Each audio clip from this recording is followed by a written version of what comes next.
이화자 여사의 평화로운 일상은 마치 잔잔한 호수와 같았다. 아침 일찍 일어나 따뜻한 물로 세수를 하고 마당에 나가 작은 텃밭을 가꾸는 것으로 하루를 시작했다. 텃밭에는 상추와 깨집 토마토가 옹기종기 모여 자라고 있었고 그 푸른 생명력을 바라보는 것만으로도 마음이 풍요로워졌다. 남편과 사별한 지 10년 아들 민주는 결혼하여 분가했으니 그녀의 삶은 고요하고 평화로웠다.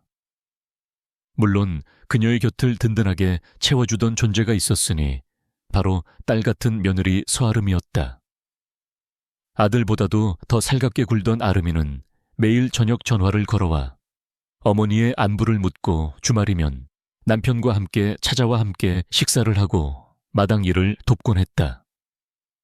그녀는 며느리가 아니라 영락없는 친딸이었다. 그래서 아름이와 함께하는 시간은 이화자 여사에게 삶의 가장 큰 기쁨이자 행복이었다. 아름이는 똑똑하고 착하며 늘 웃는 얼굴이었다. 그녀는 대기업 경성의 법무팀에서 일하는 능력 있는 변호사였지만 시어머니 앞에서는 한없이 다정하고 순종적인 며느리였다. 그녀의 호수 같은 삶에 폭풍이 몰아친 것은 불과 한 달 전의 일이었다. 갑작스러운 교통사고 소식, 병원으로 달려간 그녀와 아들 민준의 눈앞에 펼쳐진 것은 차가운 시신이 되어버린 아름이의 모습이었다. 덤프트럭이 중앙선을 침범해 아름이의 차를 덮쳤다는 경찰의 설명은 명확했지만 그녀는 도저히 믿을 수가 없었다. 늘 안전운전을 강조하고 조심스럽던 아이였는데 아름이는 그렇게 그녀의 삶에서 홀연히 사라져버렸다. 아들 민주는 아내의 죽음 이후 폐인처럼 변해버렸다. 밤낮으로 술을 마시고 아름이의 이름을 부르며 통곡하는 아들을 보며 그녀는 자신의 슬픔을 억누르고 아들을 다독여야 했다. 사랑하는 사람을 잃은 슬픔은 혼자 감당하기에는 너무나도 거대했다. 장례식이 끝나고 시간이 흘렀지만 아름이의 빈자리는 메워지지 않았다. 아름이가 생전에 쓰던 방은 시간이 멈춘 듯 그대로 남아있었다. 민주는 아내의 흔적을 그대로 보존하고 싶어 했지만 이화자 여사는 언젠가는 그 방을 정리해야 한다는 것을 알고 있었다.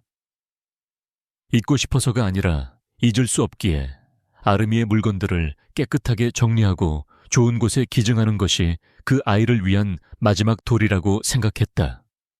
며칠을 고민한 끝에 그녀는 무거운 마음으로 아들에게 말했다. 민준아, 엄마가 아름이 물건들 좀 정리할게. 네가 힘들면 엄마가 할게. 민주는 아무 말 없이 고개를 끄덕였다. 그의 눈가에는 아직도 눈물이 맺혀 있었다. 며느리의 방은 생전의 아름이를 그대로 담고 있었다. 옷장에는 단정하게 걸린 정장들과 따뜻한 느낌의 스웨터가 있었고 책상 위에는 법률 서적들과 함께 가족 사진이 놓여 있었다. 사진 속의 아름이는 환하게 웃고 있었다. 그녀는 사진 속 아름이의 얼굴을 쓰다듬으며 눈물을 흘렸다. 어쩜 이렇게 예쁜 아이가 하나씩 물건들을 정리하던 이화자 여사의 손이 책상 서랍 안쪽에서 멈춰 섰다. 서랍 깊숙한 곳에는 낡은 나무 상자 하나가 놓여 있었다. 겉보기에는 평범한 보석함 같았지만 왠지 모르게 불길한 기운이 느껴졌다. 상자 위에는 조그만 자물쇠가 걸려 있었는데 그녀는 그 자물쇠를 본 순간 직감적으로 알 수 있었다. 이 상자는 단순히 보석을 담는 용도가 아니라는 것을. 그녀는 상자를 들어 올려 흔들어 보았다. 안에서 무언가 둔탁한 소리를 냈다.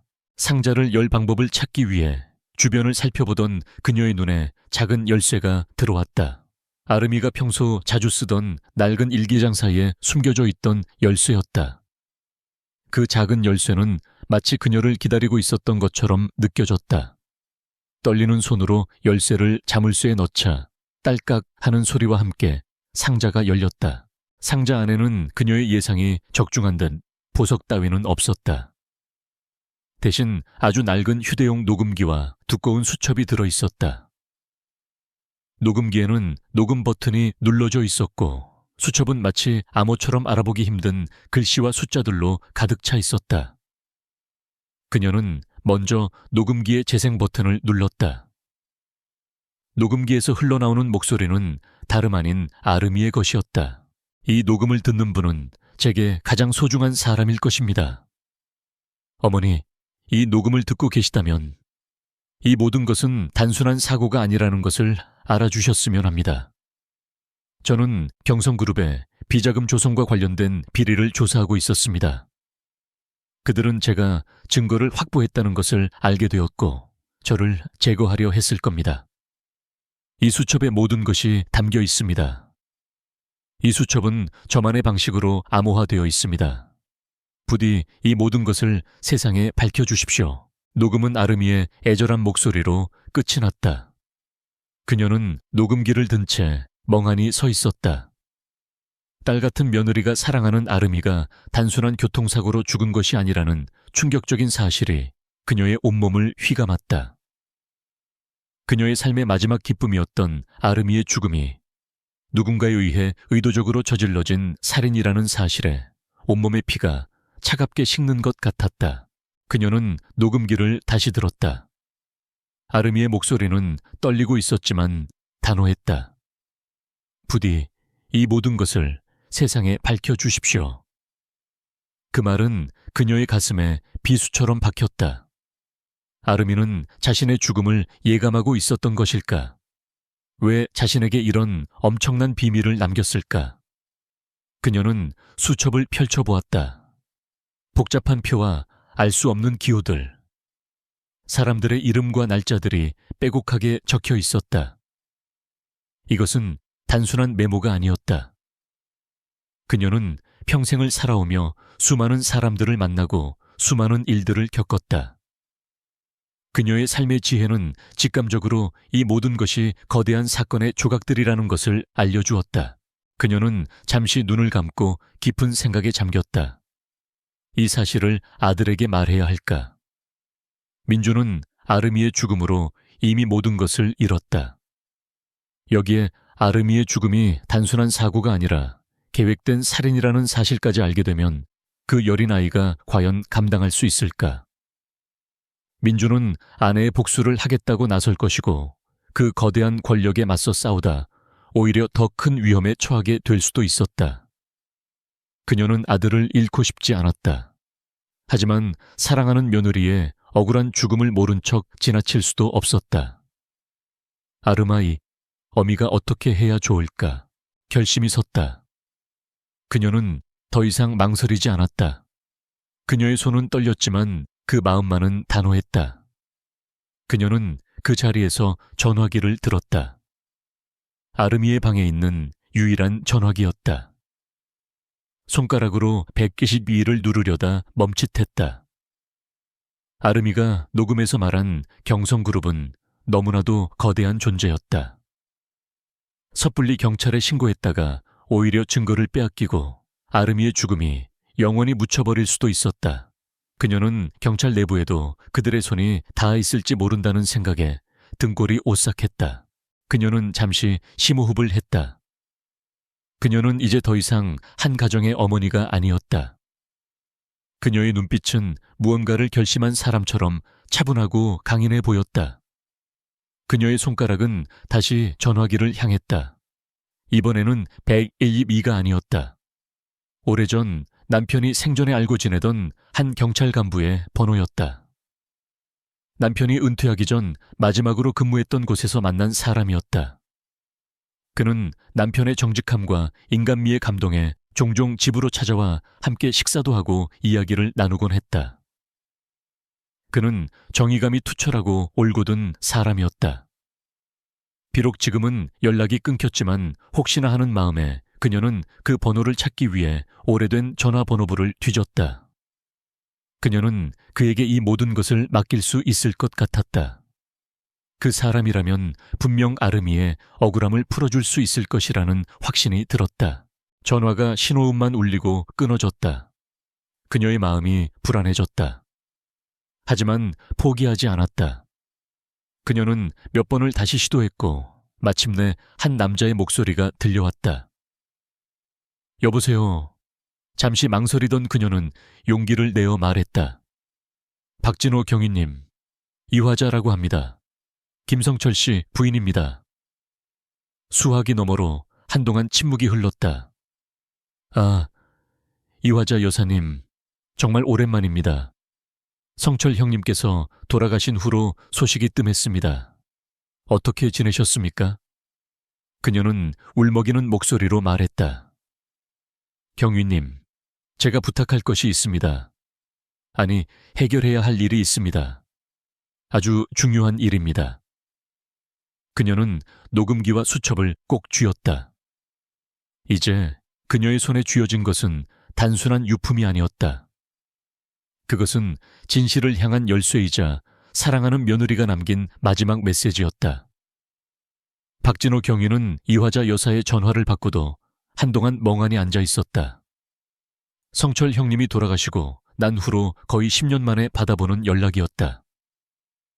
여사님의 차분하지만 절박한 목소리는 그의 기억 속에 묻혀있던 성철 형님의 모습을 떠올리게 했다. 정의와 원칙을 중요시하던 고든 사람이었고, 그래서 박경희는 그를 진심으로 존경했다. 형님의 부인은 형님을 꼭 닮아 강인하고 지혜로운 사람이었다. 그런 여사님이 해결해야 할 아주 중요한 일이라고 말했을 때 그의 마음속에선 이미 무언가 심상치 않은 일이 벌어졌음을 직감했다. 그는 하던 일을 멈추고 이 여사의 집으로 향했다. 화자 여사의 집은 예전 그대로 고요하고 정갈했다. 하지만 그녀의 얼굴에는 깊은 슬픔과 함께 알 수 없는 결연함이 드리워져 있었다. 박경희가 조심스럽게 인사를 건네자 그녀는 며느리의 방으로 그를 안내했다. 방 안은 깨끗하게 정돈되어 있었지만 한쪽 책상 위에 놓인 작은 나무 상자와 녹음기, 그리고 수첩은 이 방의 분위기와는 전혀 어울리지 않는 존재감을 드러내고 있었다. 경위님, 앉으세요. 화자 여사가 차분하게 말했다. 박경희는 상자를 뚫어지라 쳐다보며 앉았다. 저희 아름이가 제 며느리가 남긴 유품입니다. 그녀의 목소리는 떨렸지만 더 이상 울먹이지 않았다. 제 며느리는 그냥 교통사고로 죽은 게 아니었습니다. 이 녹음기를 들어주십시오. 박경희는 녹음기의 재생 버튼을 눌렀다. 녹음기에서 흘러나오는 아름이의 목소리는 충격 그 자체였다. 경성그룹의 비자금 조성과 관련된 비리, 증거를 확보했다는 사실, 그리고 그녀의 죽음이 사고가 아닌 의도된 살인일 가능성. 박경희의 표정은 점점 굳어졌다. 그가 경찰 생활을 하며 수없이 접해온 거대 권력의 추악한 민낯이 다시 한번 드러나는 순간이었다. 녹음이 끝나자 방 안에는 무거운 침묵이 흘렀다. 이게 전부입니까? 박경희가 물었다. 화자 여사는 말없이 두꺼운 수첩을 그에게 건넸다. 수첩을 펼쳐본 박경희는 난감한 표정을 지었다. 복잡한 표와 알 수 없는 기호 숫자들의 조합. 이것은 전문가가 아니면 해독하기 어려운 암호였다. 이 수첩은 저도 아직 이해하지 못했습니다. 하지만 아름이가 남긴 마지막 유산이라는 생각에 함부로 건드릴 수가 없었습니다. 화자 여사의 말에 박경희는 고개를 끄덕였다. 일단 제가 이 녹음기와 수첩을 가지고 가겠습니다. 전문가에게 해독을 의뢰하고 비공식적으로 수사를 진행해야 할 것 같습니다. 경성그룹은 워낙 거대한 조직이라 섣불리 움직였다가는 그때 현관문이 열리는 소리와 함께 한 남자가 들어왔다. 화자 여사의 아들 김민준이었다. 그는 눈이 퉁퉁 부은 채로 엄마와 낯선 남자를 번갈아 쳐다보았다. 엄마 이분은. 민준의 물음에 박경희는 자리에서 일어나 자신을 소개했다. 저는 서울지방경찰청 박진호 경위입니다. 고 박성철 경감님의 후배입니다. 민준의 얼굴에 경계심이 스쳐 지나갔다. 경찰이 왜 여기에 계신 거죠? 아름이 사고는 이미 종결된 걸로 알고 있는데요. 그의 말투에는 신경질적인 날이 서 있었다. 화자 여사는 아들의 그런 모습을 예상했다는 듯 차분하게 말했다. 민주나 아름이 물건 정리하다가 이걸 발견했단다. 그리고 이 녹음기를 들어보니 아름이의 죽음이 사고가 아닐 수도 있다고 해서 그녀의 말이 끝나기도 전에 민주는 버럭 화를 냈다. 엄마 대체 무슨 말씀을 하시는 거예요? 이미 경찰에서 명백한 교통사고라고 결론 내렸잖아요. 지금 이 상황에서 엉뚱한 소리 하지 마세요. 아름이가 죽어서 힘든 건 아는데 엄마까지 이러시면 제가 어떻게 하라고요? 그의 목소리에는 슬픔과 분노가 뒤섞여 있었다. 그는 박경희를 향해 싸늘한 눈빛을 보냈다. 경희님, 어머니가 지금 제정신이 아니신 것 같습니다. 죄송하지만 나가주셨으면 좋겠습니다. 민준의 말을 들은 박경희는 난처한 표정을 지었다. 하지만 그는 화자 여사의 단호한 눈빛을 읽었고 그녀가 자신의 아들에게조차 말하지 못했던 진실을 감당하고 있음을 알 수 있었다. 그는 민준에게 공손하게 인사하며 말했다. 알겠습니다. 그럼 이 물건들은 제가 가지고 가도 되겠습니까? 어머니께서 제게 부탁하신 일이 있으셔서요. 민준은 그저 짜증스럽다는 표정으로 고개를 끄덕였다. 박경희가 떠나고 난 후 민준은 어머니에게 소리쳤다. 엄마, 대체 왜 이러시는 거예요? 괜히 헛된 희망을 가지고. 아름이는 이미 돌아올 수 없어요. 이제는 그냥 편히 쉬게 해줘야죠, 그는. 아름이의 방을 덮어놓은 하얀 천을 움켜쥐고 울기 시작했다. 내가 얼마나 힘들었는데. 아름이의 죽음이 그냥 교통사고였으면 좋겠다고 수백 번도 더 생각했어요. 그래야 내가 아름이를 보낼 수 있으니까요. 민준의 오열에 화자 여사는 말없이 아들을 안아주었다. 그녀는 아들의 마음을 이해했다. 하지만 그녀는 사랑하는 며느리가 남긴 마지막 메시지를 외면할 수 없었다. 그녀는 조용히 말했다. 민준아, 엄마가 아름이를 보낼 수 있게 도와줄게. 모든 진실을 밝히는 것이 아름이를 위한 마지막 길이라고 믿는다. 민준은 아무 대답 없이 어머니의 품에 안겨 울었다. 그날 밤 박경희는 수첩과 녹음기를 들고 그의 사무실로 돌아왔다. 그는 우선 녹음기의 내용을 복사해 두었고 수첩의 암호를 해독하기 위해 아는 전문가에게 전화를 걸었다. 다음 날 수첩의 암호 해독 결과가 나왔다. 아름이가 사용한 암호는 단순한 치환 암호였지만 복잡한 표와 숫자를 이용해 해독하기 어렵게 만들어 놓은 것이었다. 수첩의 내용은 충격적이었다. 아름이는 경성그룹의 법무팀 변호사로 일하면서 우연히 그룹의 비자금 조성과 관련된 자료들을 발견하게 되었다. 이 자료들은 그룹 내부의 비밀 통로를 통해 빼돌린 것이었고 그 비리의 정점에는 바로 경성그룹의 회장인 오재혁이 있었다. 아름이는 비리를 파헤치기 위해 조용히 증거를 수집하기 시작했다. 그녀는 법무팀 변호사의 지위를 이용해 내부 자료들을 복사하고 오재혁 회장의 신복들의 통화 기록을 감시했다. 그녀의 수첩에는 비자금이 조성되는 경로 관련된 인물들의 이름, 그리고 그들이 주고받은 불법적인 거래 내용들이 상세하게 기록되어 있었다. 그 중에는 경성그룹의 위법 행위를 눈감아주는 데 협조한 정치인과 고위공직자들의 이름도 있었다. 이것은 단순한 기업 비리를 넘어선 거대한 카르텔이었다. 아름이는 이 모든 증거를 모아 언론에 폭로하고 싶었지만 그녀는 이미 누군가에게 감시당하고 있다는 것을 직감했다. 수첩의 마지막 장에는 그녀의 마지막 말이 적혀 있었다. 나는 이 모든 것을 밝혀야 한다. 하지만 만약 내가 실패한다면 누군가 이 수첩을 발견해 주기를, 그리고 진실을 세상에 알려주기를. 박경희는 수첩을 덮고 깊은 생각에 잠겼다. 이 사건은 단순한 형사사건이 아니었다.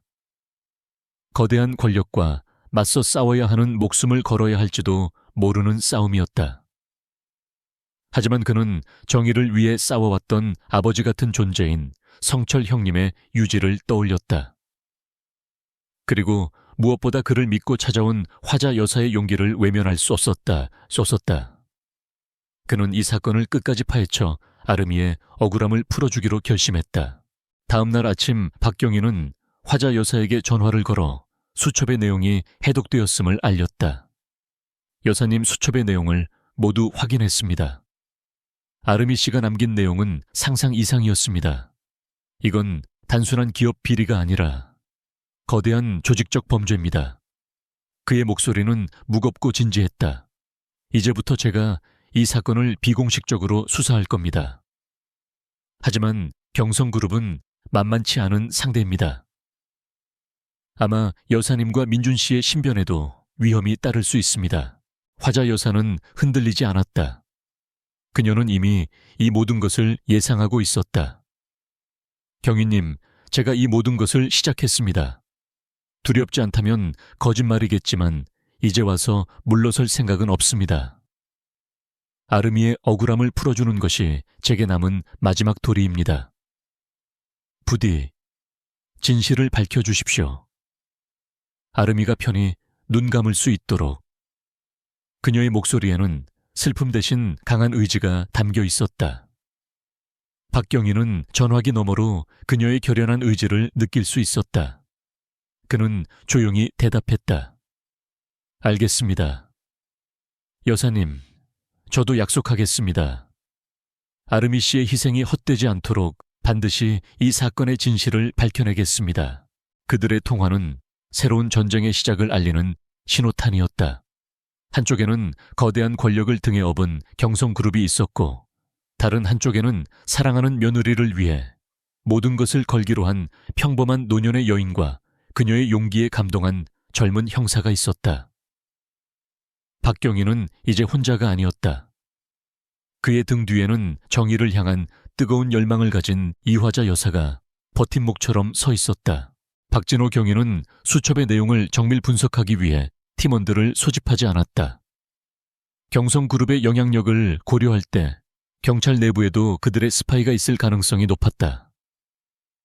그는 자신의 직속 상관인 서장에게만 조심스럽게 사건의 개요를 보고했고 서장은 박경희의 정의감과 능력에 대한 깊은 신뢰를 바탕으로 비공식적인 수사를 허가했다. 하지만 서장 역시 경성그룹과의 정면 대결이 불러올 후폭풍을 우려하며 박경희에게 극도의 조심성을 당부했다. 박경희 자네를 믿네.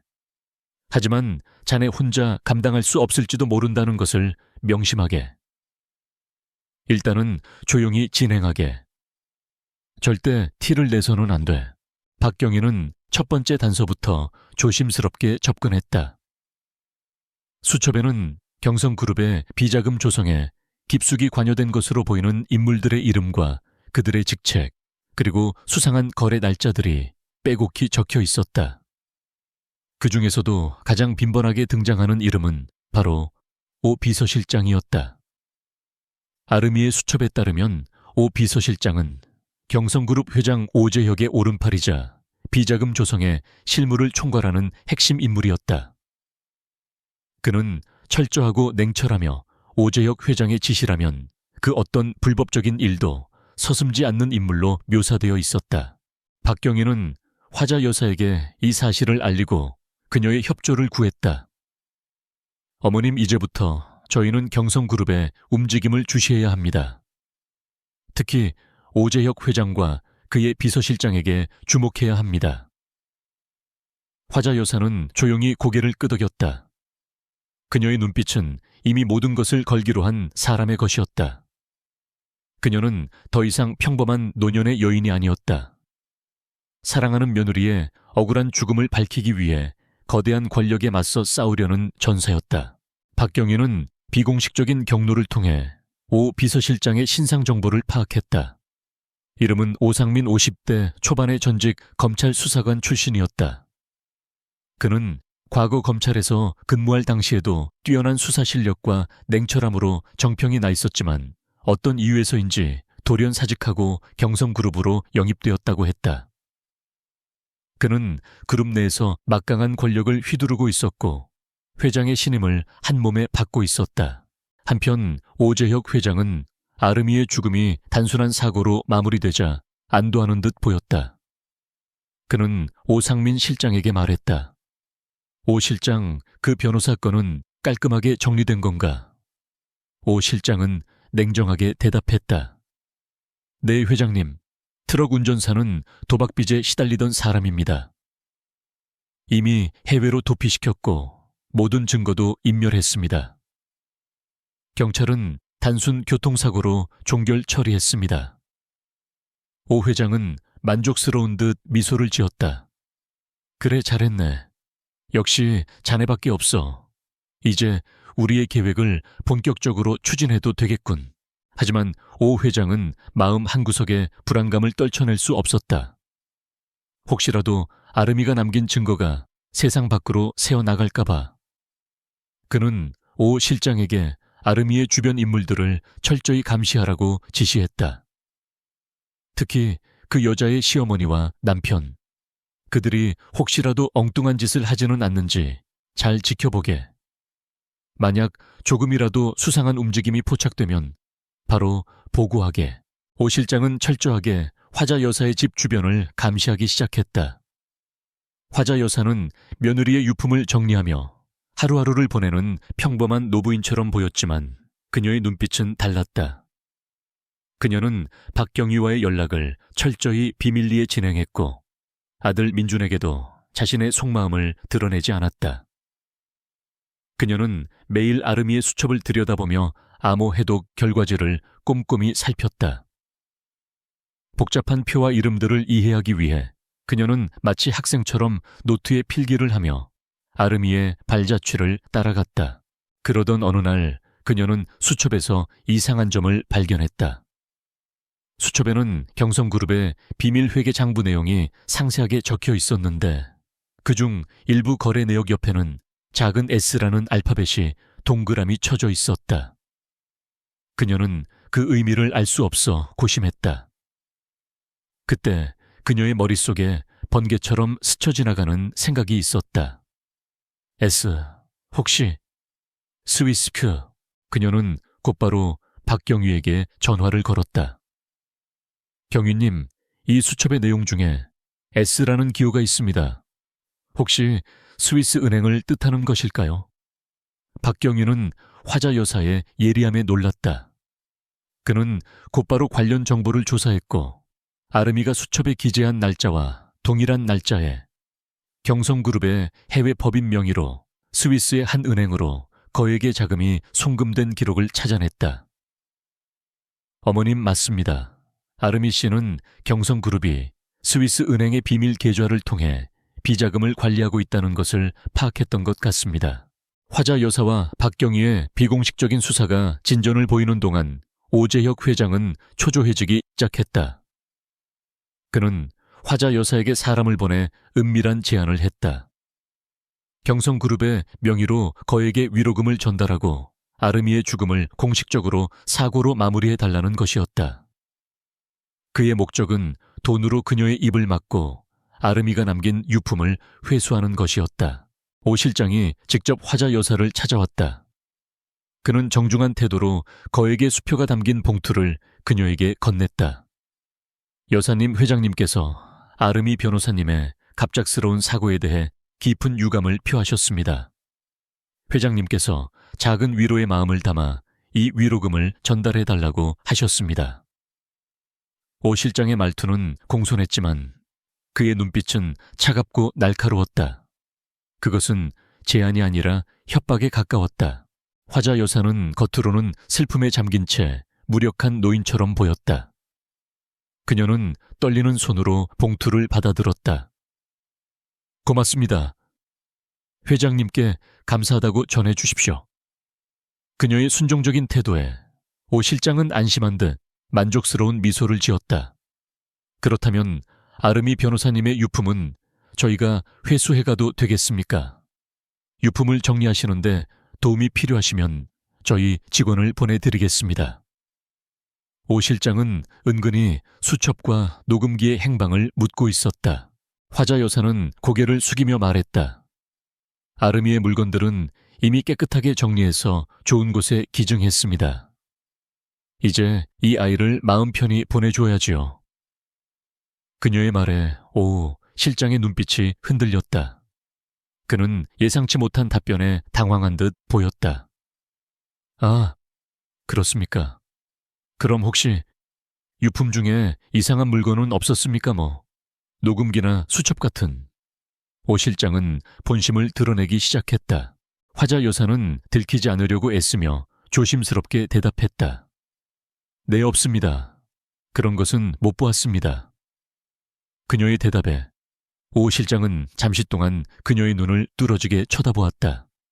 마치 그녀의 거짓말을 간파하려는 듯이.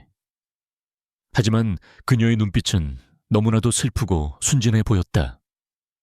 오 실장은 결국 그녀가 아무것도 모르는 평범한 노인이라고 판단하고 자리에서 일어섰다. 알겠습니다. 그럼 잘 쉬십시오. 오 실장이 돌아가고 난 후 화자 여사는 그가 남긴 봉투를 차갑게 찢어버렸다. 그녀의 손은 분노로 떨리고 있었다. 이것들이 감히 아르미의 목숨을 돈으로 사려고 하다니. 그녀는 분노와 슬픔에 휩싸였다. 하지만 그녀는 이 모든 것이 경성그룹의 두려움에서 비롯된 것임을 직감했다. 그들이 두려워하고 있다는 것은 아르미가 남긴 증거가 그들에게 치명적일 수 있다는 것을 의미했다. 그녀는 그들의 반응에서 확신을 얻었다. 이제 그녀는 혼자가 아니었다. 그녀에게는 박경희가 있었고, 그리고 무엇보다 그녀의 마음속에는 아르미의 억울한 죽음을 밝히겠다는 강한 의지가 있었다. 오상민 실장이 돌아가고 난 후 이화자 여사는 분노를 사기며 박진호 경위에게 전화를 걸었다. 경위님, 방금 경성그룹에 오 실장이 다녀갔습니다. 위로금을 주면서 아르미의 유품을 찾더군요. 특히 녹음기와 수첩을 언급했습니다. 제가 아무것도 모르는 척 했더니 더 이상 캐묻지 않았지만 그들은 확실히 증거를 찾고 있습니다. 박경희는 화자 여사의 말을 듣고 굳은 표정을 지었다. 어머님, 이제 경성그룹이 움직이기 시작했습니다. 그들이 유품의 존재를 알고 있다는 것은 아르미 씨의 죽음이 사고가 아님을 스스로 입증한 셈입니다. 이제부터는 어머님과 민준 씨의 신변이 위험해질 수 있습니다. 절대 혼자 다니지 마시고 외부와의 접촉을 최소화하십시오. 저희도 어머님 댁 주변을 비공식적으로 감시하겠습니다. 화자 여사는 박경희의 우려를 잘 알고 있었다. 하지만 그녀는 며느리의 억울함을 풀기 위해 스스로 위험을 감수하기로 마음먹었다. 그녀의 삶의 마지막 목표는 아르미의 죽음 뒤에 숨겨진 진실을 밝혀내는 것이었다. 한편 오상민 실장은 회장 오재혁에게 보고했다. 회장님, 이화자 여사는 유품에 대해 아무것도 모르는 듯 했습니다. 순진한 노인으로 보였습니다. 오 회장은 미간을 찌푸렸다. 그게 사실일까? 그 여자가 정말 아무것도 모르는 걸까? 오 회장은 의심을 거두지 못했다. 혹시라도 그 유품이 외부로 유출되었을 가능성은 없나 확인해 보겠습니다. 아르미의 남편인 김민준이 일하는 회사를 통해 내부 정보를 빼내겠습니다. 김민준은 현재 저희 그룹 계열사인 경성건설의 하청업체에서 일하고 있습니다. 그를 통해 어머니의 동향을 파악하고 필요하다면 그를 이용할 수 있을 겁니다. 오 실장의 냉혹한 말에 오 회장은 고개를 끄덕였다. 좋아, 그렇게 해. 만약 김민준이 조금이라도 수상한 낌새를 보이면 바로 제거해. 그의 목소리에는 일말의 망설임도 없었다. 며칠 후 김민준은 회사로부터 뜻밖의 연락을 받았다. 경성건설 본사에서 그의 회사와 직접 계약을 맺고 싶어 한다는 내용이었다. 민준의 회사는 규모가 작아 늘 하청업체에 머물렀는데 이렇게 큰 기회가 찾아온 것은 처음이었다. 민준은 기쁨과 동시에 불안감을 느꼈다. 이런 행운이 갑자기 찾아올 리 없다고 생각했지만 그는 아내를 잃은 슬픔에 잠겨 현실을 외면하고 싶지 않았다. 그는 계약을 추진하기 위해 개영성건설 본사로 향했다. 그를 맞이한 것은 경성건설의 상무이사 박찬현기였다. 그는 오재혁 회장의 신복 중 한 명으로 오상민 실장과 긴밀하게 연결된 인물이었다. 김민준 씨 아름이 변호사님 소식은 들었습니다. 깊은 위로의 말씀을 전합니다. 박상무는 가식적인 미소와 함께 민준에게 말했다. 회장님께서 아름이 변호사님을 아끼셨습니다. 그래서 제가 김민준 씨 회사를 특별히 챙겨드리려고 합니다. 이 계약이 김민준 씨에게 좋은 기회가 될 것입니다. 민준은 박상무의 친절함에 감사했지만 왠지 모를 위화감을 느꼈다. 하지만 그는 현실적인 문제에 부딪혀 있었다. 아내의 사망보험금으로 당장 몇 년은 버틸 수 있겠지만 평생을 그렇게 살 수는 없었다. 그는 어머니를 모시고 다시 일어서야 했다. 그래서 그는 이 기회를 놓치고 싶지 않았다. 그는 박상무의 제안을 받아들이기로 했다. 그날 이후 민준은 박상무의 지시로 경성그룹의 새로운 프로젝트에 참여하게 되었다. 그는 최선을 다해 일했다.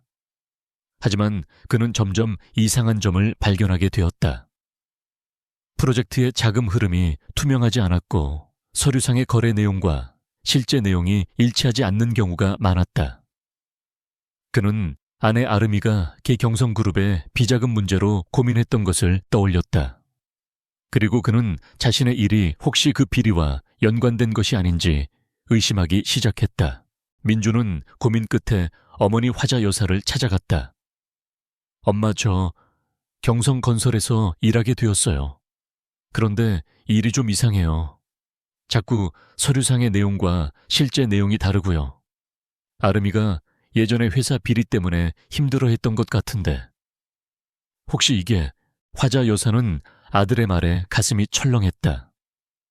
그녀는 아들이 경성그룹의 음모에 휘말렸다는 것을 직감했다. 그녀는 아들에게 모든 것을 말해줘야 할지 고민했다. 하지만 아들은 아직 아내의 죽음 뒤에 숨겨진 진실을 감당할 준비가 되어 있지 않았다. 그녀는 아들을 보호해야 했다. 그녀는 침착하게 말했다. 민준아, 내가 잘못 본 거겠지. 아름이가 힘들어했던 건 회사 일이 너무 많아서 그랬을 거야. 괜히 헛된 생각하지 말고 그냥 내 일에만 집중해. 화자 여사의 말에 민준은 잠시 안도하는 듯 보였지만 그의 눈빛은 여전히 불안해 보였다. 그는 어머니에게 솔직하게 말하지 않았지만 이미 경성그룹의 음모에 깊숙이 들어와 있었다. 그는 어머니 몰래 박상무의 지시에 따라 수상한 서류들을 처리하고 있었다. 그는 그것이 단순한 회사 내부의 관행이라고 믿고 싶었지만 마음 한구석에서는 불안감이 끊임없이 그를 짓눌렀다. 화자 여사는 아들이 집으로 돌아간 후 곧바로 박경희에게 전화를 걸었다. 경희님, 큰일 났습니다. 민준이가 경성그룹의 음모에 휘말린 것 같습니다. 그들이 민준이를 이용해 저를 감시하고 이 모든 것을 방해하려 하고 있습니다. 그녀의 목소리는 다급했지만 침착함을 잃지 않았다. 박경희는 화자 여사의 말을 듣고 사태의 심각성을 깨달았다. 오재혁 회장은 그녀와 박경희를 직접 공격하는 대신 그녀의 아들을 이용해 그녀를 무력화시키려 하고 있었다. 이것은 매우 교활하고 위험한 방식이었다. 어머님, 제가 민준 씨에게 접근해서 이 모든 사실을 알려드려야 할 것 같습니다. 그가 진실을 알아야만 저희와 협조할 수 있습니다. 안 됩니다, 경희님. 지금 민준이에게 모든 것을 말하면 그 아이는 감당하지 못할 겁니다. 오히려 더 위험해질 수 있습니다. 제가 민준이를 설득하겠습니다. 그 아이가 자발적으로 저희에게 협조할 수 있도록 제가 움직일 때까지 기다려 주십시오. 화자 여사의 단호한 말에 박경희는 잠시 망설였지만 그녀의 깊은 슬픔과 강한 모성애를 느낄 수 있었다. 그는 그녀를 믿기로 했다. 화자 여사는 아들의 방으로 들어가 아름이가 남긴 수첩을 들여다보았다. 수첩에는 아르미와 관련된 인물들의 이름과 그들이 주고받은 수상한 거래 내용들이 상세하게 기록되어 있었다. 그 중에는 민준이 일하는 회사와 관련된 거래 내역도 있었다. 화자 여사는 아르미의 흔적을 좇으며 복잡한 퍼즐을 맞추기 시작했다. 그녀는 아들이 경성그룹의 음모에 휘말리게 된 경위와 그들이 아들을 이용하려는 목적을 정확히 파악했다. 그녀는 아들을 구해야 했다. 그리고 아르미가 남긴 진실을 지켜내야 했다. 그녀는 더 이상 방관자가 아니었다. 그녀는 직접 이 모든 음모의 중심에 뛰어들기로 결심했다. 그녀는 아들을 자신의 편으로 만들고 경성그룹의 교활한 음모를 역이용하여 그들을 무너뜨릴 계획을 세우기 시작하겠다. 그녀의 눈빛은 무언가를 결심한 사람처럼 차갑고 날카로워졌다. 이화자 여사는 아들 민준을 구하기 위해 교묘한 심리전을 펼치기로 결심했다. 그녀는 민준에게 직접 경성그룹의 비리를 언급하는 대신 아르미가 남긴 수첩의 일부 내용과 녹음기에서 흘러나오는 단편적인 이야기들을 민준에게 은밀하게 들려주기로 했다. 그녀는 민준의 마음속에 이미 싹트기 시작한 의심의 씨앗을 물주고 키워 그 스스로 진실을 깨닫게 만들고 싶었다. 첫 번째 심리전은 그녀의 집에서 시작되었다. 화자 여사는 민준을 불러 저녁 식사를 함께 했다. 식사 후 그녀는 아르미의 방으로 민준을 데려갔다.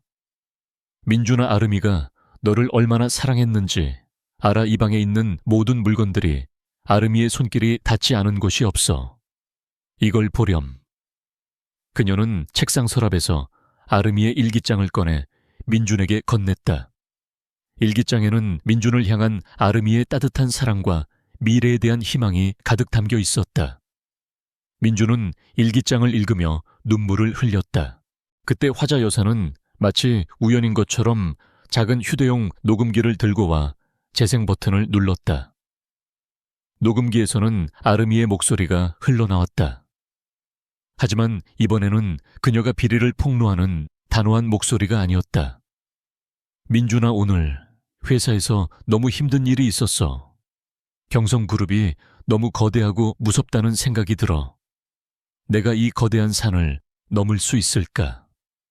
아르미의 나지막한 목소리에는 두려움과 불안감이 서려 있었다. 민준은 그 목소리를 듣고 몸이 굳어버렸다. 그는 아내가 단순한 교통사고로 죽은 것이 아니라 회사 일로 인해 극심한 스트레스에 시달렸다는 것을 직감했다. 그는 어머니를 쳐다보았다. 엄마, 아르미가 왜 이런 녹음을 한 거예요? 무슨 일이에요? 그의 눈빛은 혼란스러웠다. 화자 여사는 아들의 혼란을 이용해 진실을 조금 더 가까이 끌어당겼다. 엄마도 잘 모르겠어. 아르미가 워낙 비밀이 많은 아이였잖니. 아마 회사 일로 힘들었나 보지. 그런데 며칠 전에 경성그룹에서 사람들이 와서 위로금을 주겠다고 하더라. 그리고 아르미의 유품을 달라고 했어. 마치 아르미가 뭔가 숨겨놓은 게 있는 것처럼. 민준은 어머니의 말을 듣고 머릿속이 복잡해졌다. 아내가 힘들어했던 회사 일, 갑작스러운 교통사고, 그리고 경성그룹의 수상한 움직임. 이 모든 것이 마치 하나의 거대한 퍼즐처럼 맞춰지고 있었다. 그는 박상무가 자신에게 다가온 이유가 단순한 우연이 아니었음을 깨달았다. 박상무가 자신에게 건넨 계약은 아내의 죽음 뒤에 숨겨진 진실을 묻으려는 음모의 일부였다. 민준은 그날 밤 한숨도 자지 못했다. 그는 아내의 죽음이 사고가 아닐 수도 있다는 끔찍한 진실을 받아들이기 시작했다. 다음 날 아침 그는 어머니에게 모든 것을 털어놓았다. 엄마, 저 경성건설에서 박상무라는 사람이 저에게 접근했어요. 회장님의 지시라면서 저에게 큰 프로젝트를 맡겼는데 자금 흐름이 투명하지 않았어요. 제가 그들에게 이용당하고 있었나 봐요. 화자 여사는 아들의 고백을 듣고 조용히 그를 안아주었다. 괜찮아, 민준아. 이제라도 알게 되어서 다행이다. 그녀는 아들에게 아름이가 남긴 녹음기와 수첩의 모든 내용을 보여주었다. 수첩에는 민준이 일하는 회사와 관련된 불법적인 거래 내용들이 상세하게 기록되어 있었다. 민준은 수첩의 내용을 보고 충격에 빠졌다. 그는 자신이 아내의 죽음을 외면한 채 오히려 그 죽음을 계획한 사람들의 소나귀에서 놀아났다는 사실에 분노와 죄책감을 동시에 느꼈다. 민준은 이제 어머니의 편에 서서 진실을 밝히기로 결심했다. 그는 박경희와 함께 경성그룹의 음모를 역이용할 계획을 세웠다. 경희님, 제가 그들의 내부 정보를 빼낼 수 있습니다. 박상무는 저를 믿고 있습니다. 제가 그들에게 협조하는 척하면서 중요한 증거들을 확보하겠습니다. 민준의 눈빛은 더 이상 혼란스럽지 않았다. 그것은 아내의 억울함을 풀어주려는 강한 의지로 가득 차 있었다. 화자 여사와 박경희, 그리고 민준은 팀을 이루어 경성그룹에 맞서 싸우기 시작했다.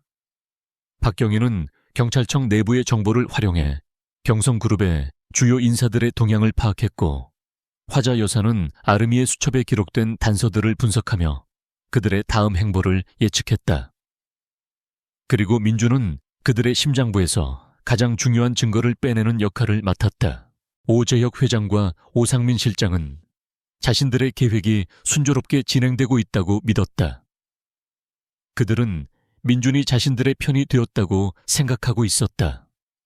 오 실장은 민준에게 경성그룹의 비자금 조성과 관련된 중요한 서류들을 처리하라고 지시했다. 이것은 민준의 충성심을 시험하기 위한 마지막 단계였다. 하지만 오 실장은 간과하고 있었다. 민준은 이미 자신의 모든 것을 걸고 그들에게 반기를 들었다는 것을. 민준은 오 실장의 지시를 받는 척하면서 중요한 서류들을 복사하고 회사 컴퓨터에 저장된 비밀 자료들을 빼돌렸다. 그는 모든 증거들을 USB에 담아 박경희에게 전달했다. 오 회장은 며칠 후 경성그룹의 모든 비리를 한 번에 해결할 수 있는 결정적인 증거를 확보했다는 사실을 알게 되었다. 그 증거는 바로 스위스 비밀 은행 계좌의 거래 내역이었다. 그 증거를 손에 넣은 박경희는 이제 더 이상 비공식적으로 움직일 필요가 없었다. 그는 서장에게 모든 증거를 제출했고, 서장은 곧바로 특수수사팀을 꾸려 이 경성그룹에 대한 대대적인 수사를 시작하기로 결정했다. 이 모든 상황을 지켜보고 있던 오재혁 회장은 배신감과 분노에 휩싸였다. 도대체 어떻게 된 일이야? 누가 배신한 거야? 그는 오상민 실장에게 소리쳤다. 오 실장은 초조한 표정으로 말했다. 회장님, 제가 확인해 보겠습니다. 하지만 혹시 김민준 그 자가. 오 실장은 민준이 자신들을 배신했을 수도 있다는 생각에 등골이 오싹했다. 그는 민준을 찾아가려 했지만 이미 때가 늦었다. 박경희가 이끄는 특수수사팀이 경성그룹의 본사를 압수수색하기 위해 들이닥쳤다. 거대한 경성그룹의 심장이 서서히 멈추기 시작했다. 경성그룹 본사의 압수수색은 전례 없는 규모로 이루어졌다. 박진호 경위가 이끄는 특수수사팀은 경성그룹의 핵심 부서인 비서실과 재무팀을 중심으로 수십 대의 컴퓨터와 서류들을 압수했다.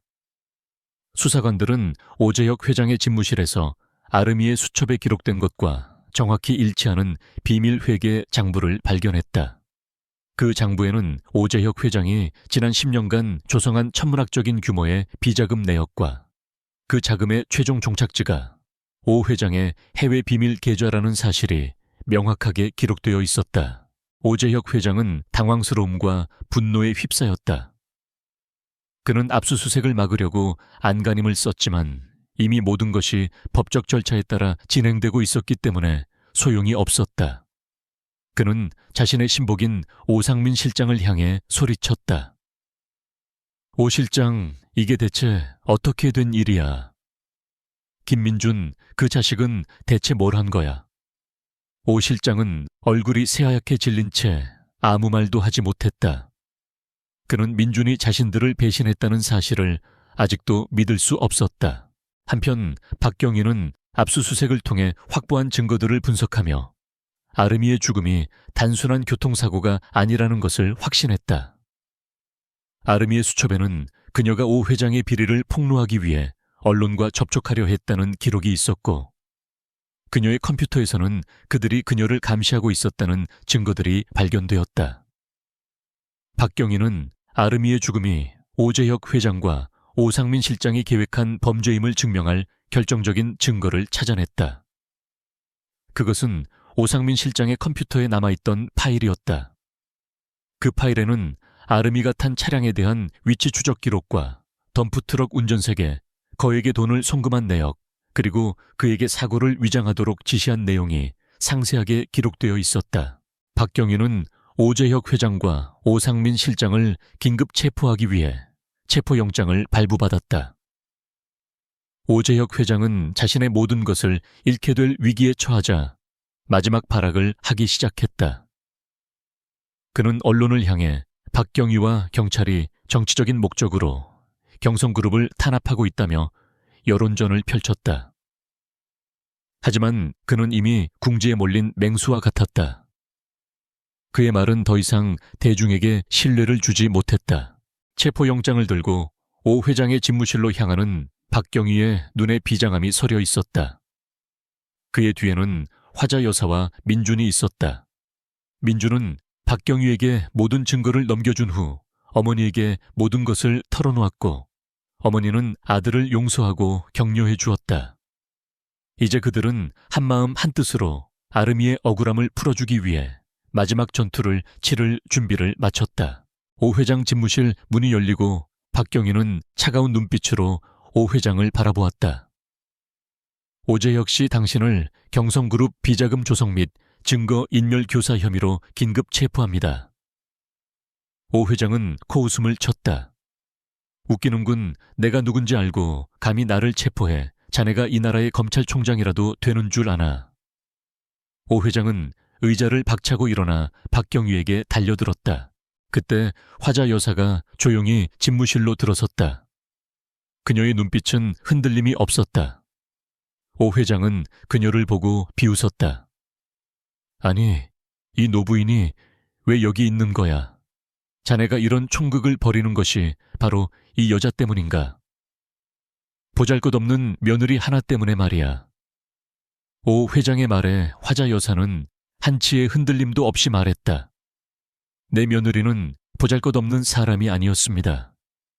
당신의 추악한 비리를 밝혀내기 위해 목숨까지 바친 용기 있는 사람이었습니다. 당신은 그 아이를 돈으로 매수하려 했고 실패하자 죽였습니다. 이제 당신은 그 모든 죄에 대한 대가를 치러야 할 것입니다. 그녀의 목소리는 너무나도 단호하여 오 회장은 순간적으로 할 말을 잃었다. 박경희는 오 회장에게 수갑을 채웠다. 당신은 묵비권을 행사할 수 있으며 변호사를 선임할 권리가 있습니다. 박경희의 목소리는 차분했지만 단호했다. 오 회장은 끌려나가면서도 끝까지 발악했다. 내가 반드시 다시 돌아올 거야. 그때 보자고. 그의 오만함은 끝까지 꺾이지 않았다. 오 회장이 끌려나가고 난 후 민주는 어머니의 어깨에 기대어 눈물을 흘렸다. 엄마, 아름이는 정말 대단한 사람이었어요. 그의 목소리는 슬픔과 동시에 존경심으로 가득 차 있었다. 화자 여사는 아들의 손을 잡고 조용히 말했다. 아름이는 우리에게 가장 큰 용기를 선물해 주었단다. 그날 저녁 언론은 경성그룹 오재혁 회장의 체포 소식을 대대적으로 보도했다. 그와 관련된 정치인과 공직자들의 이름도 함께 거론되며 대한민국은 충격에 휩싸였다. 한 평범한 며느리의 희생이 거대한 권력의 추악한 민낯을 세상에 드러낸 것이었다. 오재혁 회장과 오상민 실장의 구속은 거대한 경성그룹을 뿌리부터 흔들었다. 검찰의 대대적인 수사가 진행되면서 그들의 비자금 조성에 가담했던 수많은 공직자와 정치인들의 이름이 속속들이 밝혀졌다. 아름이가 남긴 수첩과 민준이 빼돌린 증거들, 그리고 박경희의 끈질긴 수사 덕분에 그들의 추악한 비리는 더 이상 숨겨질 수 없었다. 정의는 결국 승리했다. 한 여인의 용기와 희생이 거대한 권력의 탑을 무너뜨린 것이다. 화자 여사와 민주는 아름이의 죽음 뒤에 숨겨진 진실을 모두 알게 된 후 조용히 아름이를 떠나보내는 시간을 가졌다. 그들은 아름이가 잠든 봉안당을 찾아갔다. 아름이의 사진 속 환한 미소를 바라보며 민주는 말했다. 여보, 이제야 당신이 왜 그렇게 힘들었는지 알았어. 당신은 정말 대단한 사람이었어. 내가 당신을 지켜주지 못해서 미안해. 그의 눈에서 뜨거운 눈물이 흘러내렸다. 화자 여사는 그런 아들의 손을 잡고 말했다. 민주나 아름이는 너에게 죄책감을 주려고 이 모든 것을 시작한 게 아니었을 거야. 아름이는 단지 진실을 밝히고 싶었을 뿐이야. 아름이는 네가 슬픔에 잠겨 살아가기를 바라지 않을 거야. 이제 네가 해야 할 일은 아름이의 용기를 이어받아 당당하게 살아가는 거야. 그녀의 말에 민주는 고개를 끄덕이며 눈물을 닦았다. 그들은 더 이상 슬픔에 갇혀있지 않았다. 아름이의 죽음은 그들에게 아픔과 상실을 주었지만 동시에 새로운 삶의 의미와 용기를 주었다. 그 후 화자 여사는 다시 예전의 평화로운 일상으로 돌아왔다. 아침 일찍 일어나 텃밭을 가꾸고 따뜻한 차를 마시며 책을 읽었다. 하지만 그녀의 마음은 예전과는 달랐다. 그녀의 삶은 이제 더 이상 잔잔한 호수가 아니었다. 거센 폭풍우를 이겨낸 단단한 바위와 같았다. 그녀는 아름이의 수첩과 녹음기를 자신의 서재에 소중히 보관했다. 그것은 며느리가 남긴 유품을 넘어 그녀의 삶에 새로운 이정표를 세워준 보물이었다. 민주는 아내가 남긴 용기의 유산을 이어받아 새롭게 시작하기로 했다. 그는 경성그룹과의 모든 관계를 끊고 자신의 작은 회사를 더욱 정직하고 투명하게 운영하기 위해 노력했다. 그는 박경희와도 인연을 이어갔고 박경희는 종종 그의 회사를 찾아와 차를 마시며 이야기를 나누었다. 그들은 단순한 수사 협력자를 넘어 서로의 아픔을 이해하고 위로하는 친구가 되었다. 오재혁 회장은 재판에서 징역 20년형을 선고받았다. 오상민 실장 역시 중형을 선고받았다. 그들은 자신들의 오만함과 탐욕이 한 노년의 여인과 그녀의 가족, 그리고 한 젊은 형사의 용기에 의해 무너졌다는 사실을 끝까지 믿지 못했다. 그들은 자신들의 삶이 한순간에 파멸되었다는 현실을 받아들이지 못하고 교도소 안에서도 끝없이 현실을 부정했다. 그들의 오만함은 결국 그들 자신을 갉아먹는 칼날이 되어 돌아왔다. 화자 여사는 며칠 후 박경희에게 전화를 걸었다. 경희님, 정말 고생 많으셨습니다. 아름이의 억울함을 풀어주셔서 정말 감사합니다. 박경희는 겸손하게 말했다. 어머님, 제가 한 것은 아무것도 없습니다. 이 모든 것은 어머님의 용기와 아름이 씨의 희생 덕분입니다. 어머님이야말로 진정한 정의를 실현하신 분입니다. 화자 여사는 조용히 웃었다. 그녀의 삶은 평화로워졌지만 이전과는 다른 의미의 평화였다. 그녀는 삶의 마지막 시기에 사랑하는 사람을 잃었지만 그 상실을 통해 진정한 삶의 가치와 정의의 의미를 깨달았다. 그녀는 이제 행복한 노후가 단순히 평온하고 조용한 삶이 아니라 때로는 불의에 맞서 싸울 용기를 내는 삶이라는 것을 알게 되었다. 그녀는 창밖으로 펼쳐진 텃밭을 바라보았다. 텃밭에는 아름이가 심었던 토마토가 붉게 익어가고 있었다.